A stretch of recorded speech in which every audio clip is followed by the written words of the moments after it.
A man brought me this ring. It was missing its center diamond, and there's always a reason. This one had very worn out prongs. Some of them are missing on the top, which is why the diamond fell out. And then on the sides, there were two small diamonds that were missing as well. So I proposed that we replace those little diamonds and the center stone. And we bumped up to a 1/4 carat center stone on this one. So the first thing we're going to do is remove the center crown. That old worn out one needs to go. So we heat it up from the bottom until the solder starts to flow, and at the same time I'm pulling up with my tweezers, and we pull the crown out, and that's what we're left with. Now I had to do some adjusting on the new crown. It didn't sit quite low enough, so I am removing some material so it can slip down and sit a little bit lower so it's not going to stand up so tall. And then when I set the diamond, I'm going to set it a little lower than you see here too. So once we get that all lined up, we're going to go ahead and solder it. So we put our alcohol on there for our fire scale prevention. Put a little flux, Flux, flux where we want the solder to flow. And then we get just the right flame to melt some gold. We're using 14 karat white easy solder for this crown. And we're going to heat it up a little bit just to get the flux to adhere to the ring, and then we'll use our solder and start placing that on the post for the crown to stay in place. Now we're back at the bench. Our next step is to cut a seat for the diamond. So we're using the setting burr. We're going to rotate it, removing a little bit of the material on the inside of the crown so it will accept the diamond. Now the diamond was exactly the same size as this burr, which is ideal. That's what you want. So it slides right in there, and then we just have to pull the prongs over the top. But as you do this, you have to take special care to make sure the diamond is level from all directions with the ring. So oftentimes I'll spend more time looking than I do actually pulling the prongs over the top of the gem. But once it's ready to go, I start with the opposite sides and then slowly pull all prongs over the top of the diamond, ensuring that they're touching down on top of the diamond, that there are no gaps.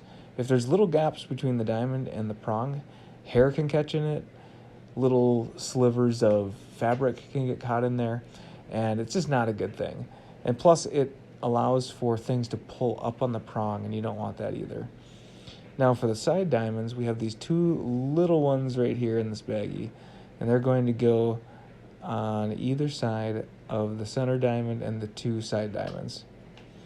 So the first thing I'll do is put a little beeswax on a toothpick so I can grab the diamond and then place it into the hole where the previous diamond fell out.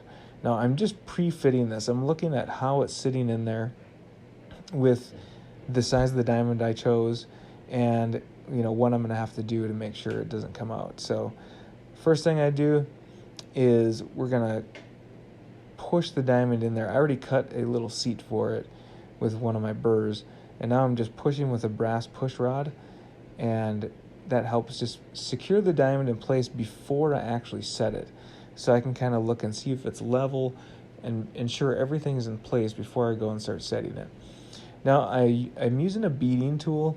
There was enough material that I could raise some small beads up over the top of these diamonds, and that just means there's a little bit of metal, a little bit of gold that is up over the top of these diamonds, and it's set nice and deep into the band, so we don't have to worry about it coming out again.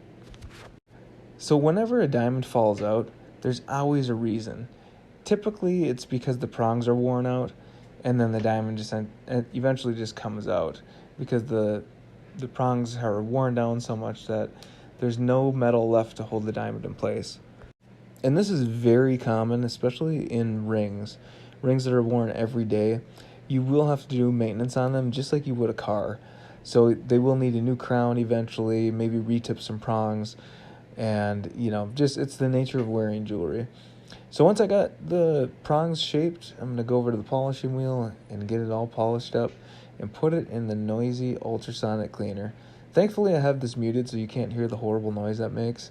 That's why I have it inside a cabinet, because it drives me nuts.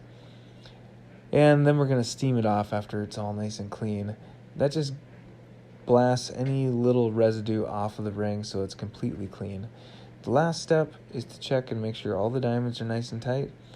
And then we have our finished ring. Now, if you guys need something done, feel free to contact me.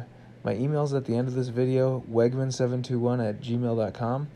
I would love to help you with your jewelry repairs or custom design ideas. And I also have things for sale on my website, stonehousejewelrystudio.com.